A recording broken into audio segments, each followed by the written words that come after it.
In this exciting mini-episode, Evelyn Bagby, Nora Quincy, who you got? It's a special audio edition of my Perry Mason Season 1 Defendants Tournament, now on the Perry Pod.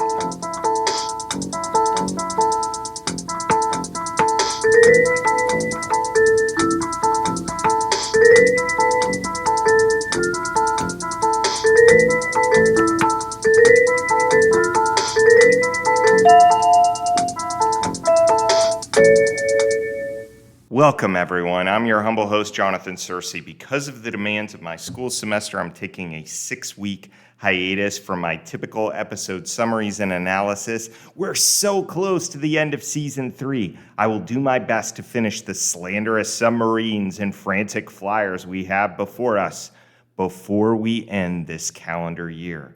While I tread water, though, I thought I'd make a few quick episodes where I narrate the posts I've been writing for my Perry Mason Season 1 Defendants Tournament. If you want the skinny on what's happened so far, you can head over to theperrypod.com.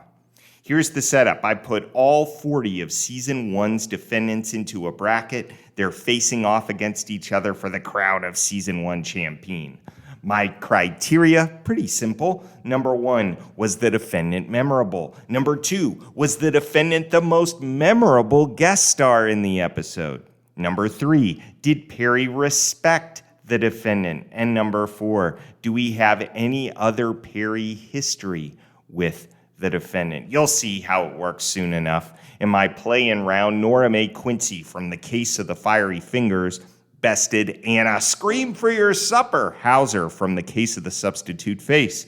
Now, I like The Case of the Substitute Face more as an episode than The Case of the Fiery Fingers. But I had Nora Quincy winning that head-to-head defendant contest. That puts her into round 2, where her opponent is Evelyn Bagby, the star of The Case of the Restless Redhead. Let's see who wins.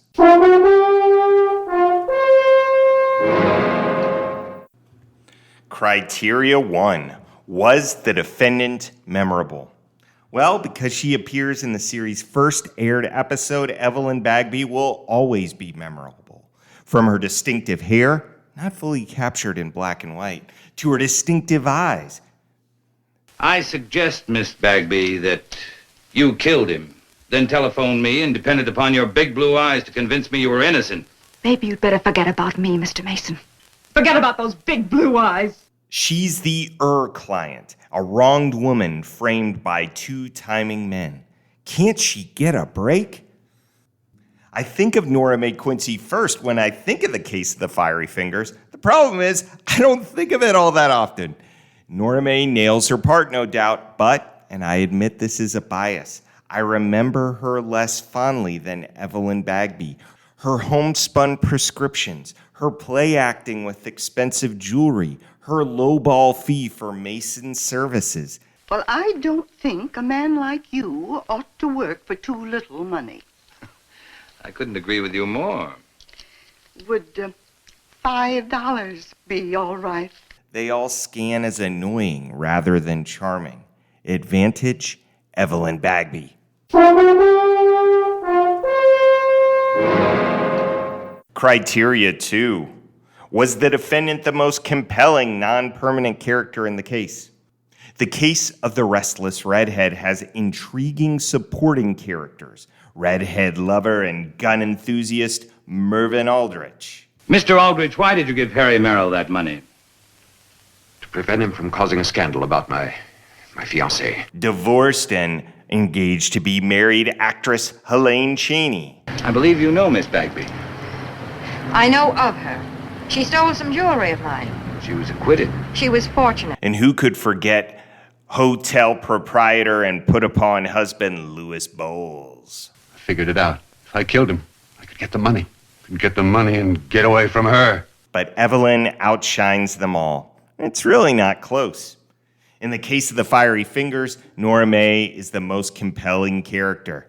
But she has less competition. The only other captivating figure is the niece of the deceased, played by Mary LaRoche, the episode's murderer. Advantage, Evelyn Bagby, because of her competition's relative strength. Criteria 3. Does Perry respect the defendant? Perry actually breaks into a run to help a collapsed Evelyn. He then interrogates her story and appears to believe she's using her looks to manipulate him, but he's just trying to draw her out. When she gives him good answers regarding her ignorance of her attacker's identity, Perry says so. But you did have a score to settle with Merrill, so he decided to get rid of you. He followed you in his car, tried to force you off the road. You shot at him and hit him. Didn't hit him. And how could I know who he was with that hood over his head? That's a point in your favor. Finally, she's in his office when Mason gets a big check from Mervyn Aldridge that will go to him and Evelyn for what they've been through together. This is for not implicating Helene Cheney and for clearing Aldrich of a murder charge. Wow. Mm-hmm. And half of it belongs to Evelyn. Of course, Nora May is noshing with Perry and Della in the denouement of the case of the Fiery Fingers.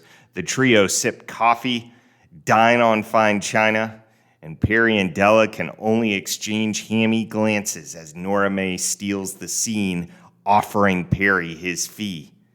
Well, what do you think is fair? Well, I paid you $5 the first day. It was high, but it was worth it. What do you think now? Well, I want to do the right thing. After all, I could have gone to prison, or even worse. Would $25 be all right?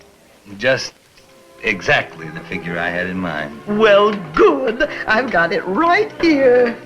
As for that paltry fee, Perry's gotta accept it with a grin. Advantage, Evelyn Bagby. The high fee is the tiebreaker.